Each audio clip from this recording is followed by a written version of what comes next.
আজকে তৈরি করব মুড়ি ঘন্ট। আর মুড়ি ঘন্ট তৈরি করবার জন্য আমি নিয়ে নিয়েছি কাতলা মাছের মাথা। তো প্রথমে লবণ হলুদ দিয়ে কাতলা মাছের মাথাগুলোকে ভেজে নেব। সম্পূর্ণ ভিডিওটা দেখো, দেখলে পরে তোমরা শিখতে পারবে। যারা না জানো আর যারা জানো তাদের তো কোনো শেখার দরকার নেই। সেই জন্য বলছি সম্পূর্ণ ভিডিওটা ভালো মতন দেখো, শিখতে পারবে।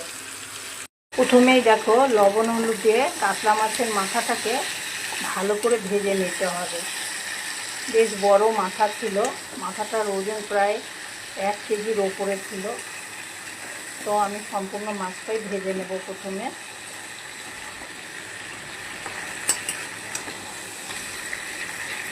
সুন্দর করে ভেজে নিতে হবে, নাহলে কাঁচা গন্ধ বেরোবে।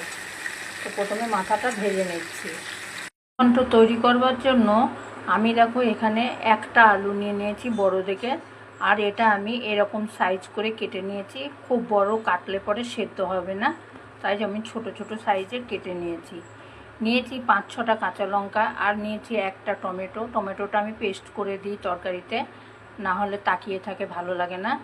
আর এখানে নিয়ে নিয়েছি আদা, আর নিয়েছি পেঁয়াজ। তো আমি প্রথমে এই আদা, টমেটো আর লঙ্কাটাকে পেস্ট করে নেব।